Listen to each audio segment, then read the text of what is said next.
Assalamualaikum. My name is Najmi Arif. Assalamualaikum warahmatullahi wabarakatuh. My name Muhammad Saiful Azril bin Akmal.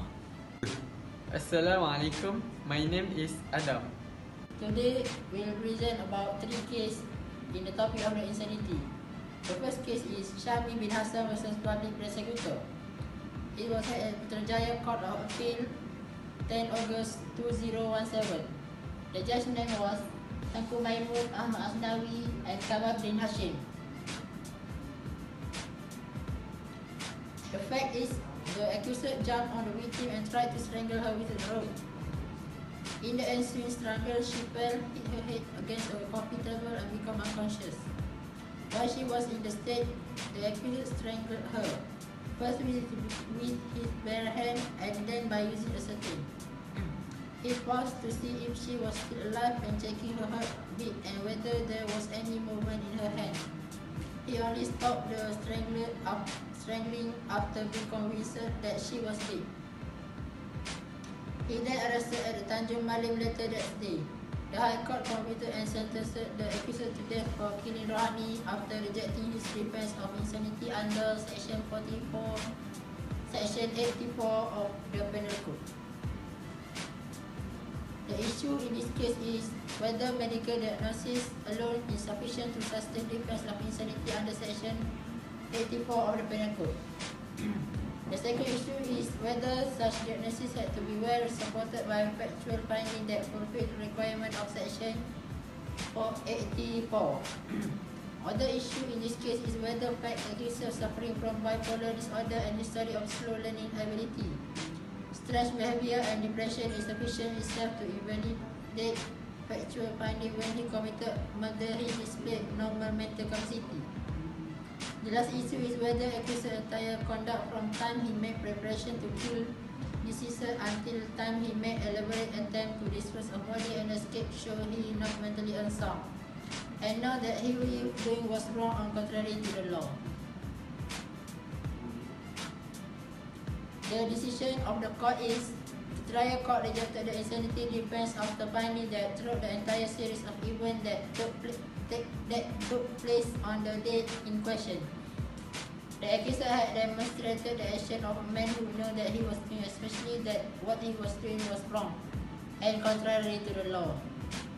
In his instant appeal, the accused contended that the trial judge erred in not invoking advance inference against the prosecution for failing to conduct her to testify and also in finding that the defense of insanity had not been proven on balance of probabilities.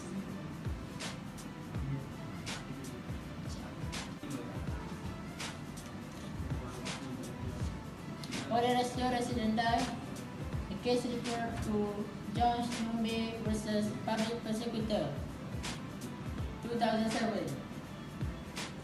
The legislation referred to Criminal Procedure Code subsection 112 and 399. Evidence Act is 1950 subsection 105 and 114 plus G and the Penal Code section 84. So we are going to move to the second case, which is Nurul Roji bin Jun versus Public Prosecutor. This case was held at Court of Appeal Putrajaya and the judges is Lin Yi Yan, Abdul Rahman Sebli and Zaleha Yusuf. The fact of the case is, the appealing party was divorced, blameworthy and condemned to death by the High Court for killing a man. In his unsworn explanation from the dog in barrier to the homicide accusation, the appealing party considered that he assaulted Percy with a parang, however guaranteed he had no aim to slaughter. The appealing party said he jumped into a room involved by Percy and his wife Norma and hit him once on the neck so as to hurt him and alarm him into leaving the premises, yet with her Percy endeavored to strike back. The appellant lost control of himself and started to slide away uncontrollably, harming both Percy and Norma. When she went to Percy, Percy endured 23 slice wounds in the assault and passed on of serious blood misfortune. Among the few grounds brought up in his moment offer against conviction and sentence, the appellant battled that. The first one, the preliminary judge neglected to think about his safeguard of automatism, uncontrolled action or brief madness. The second one, the advice that was appointed by the court to shield him was clumsy, which precluded him from securing a reasonable preliminary. And the third, his forewarned proclamation cast a reasonably doubt in the prosecution case, yet the preliminary judge neglected to think about it. And the fourth, if the preliminary judge had valued the defense in all, the appealing party would have been indicated for the lesser offense of at fault culpable homicide, not adding up to murder. The appealing party was discovered blameworthy and condemned to death by the High Court for killing a man. There are several issues that have been arises in this case. The first one, whether proven facts of case clearly show accused intended to murder the deceased. The second one, whether accused dispute that he was briefly crazy when he assaulted the deceased was problematic. And the last one, whether accused expressed motive in expecting to show the deceased a lesson invigorated prosecution's conflict that he planned to kill. The decision of the court.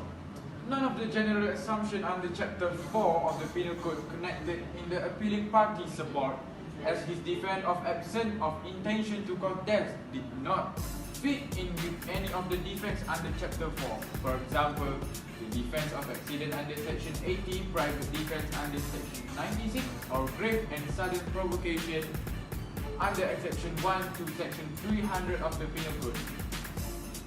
Without expert medical proof, the appellant's defense of insanity was unsustainable.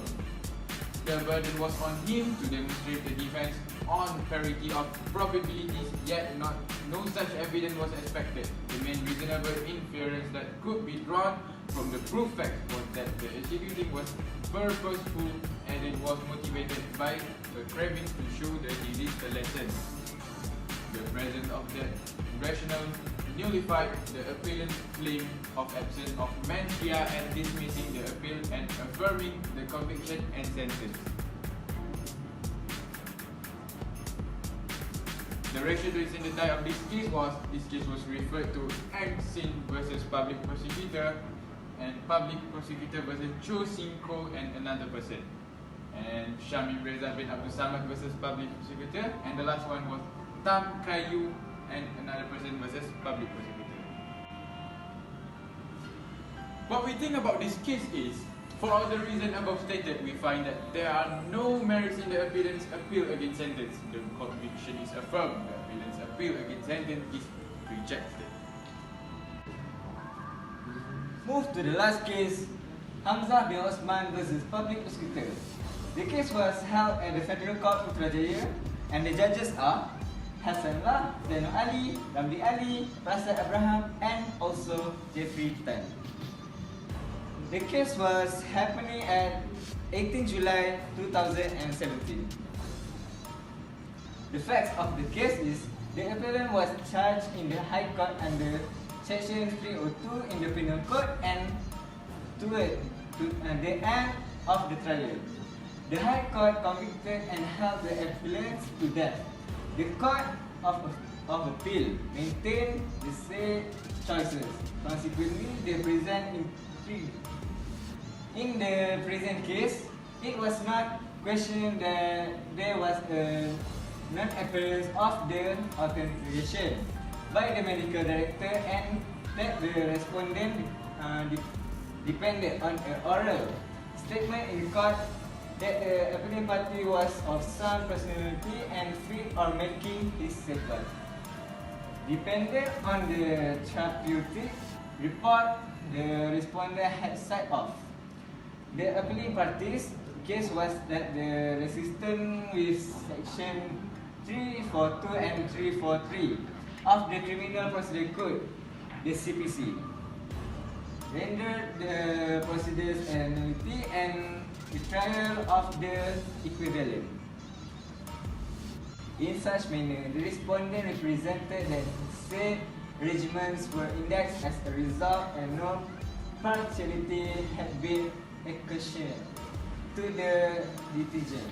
The significance of the case was in connection to the idea of wellness to argue or wellness to stand preliminary, wellness to be attempt and wellness to make safeguard, which was the style in subsection 342 and additionally 343 of the CPC, yet which terms were utilized reciprocally. So the issue of the case of Hamzah versus PP, it is to be decided that whether there was any violation of constitutional rights to the appellant, and next is whether the provisions were directly in effect and no prejudice had been occasioned to the appellant. Held that the statutory injunctions in subsection 342 clause 1 and 343 of the CPC were sacrosanct to the fundamental right of the appellant in our criminal justice system, to avail him of the right to ensure that he was in law fit to the plead and understand the consequences of proceedings against the appellant.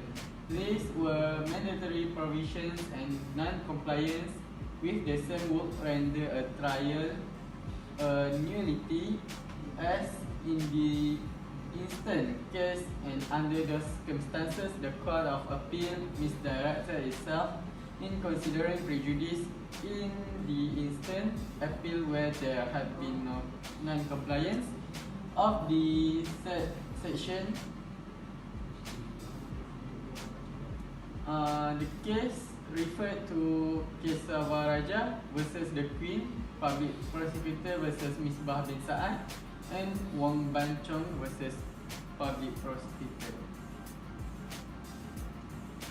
By looking to all the decisions of the court, it is submitted that the court take into account every single fact of the case in order to maintain fair judgment to the appellant.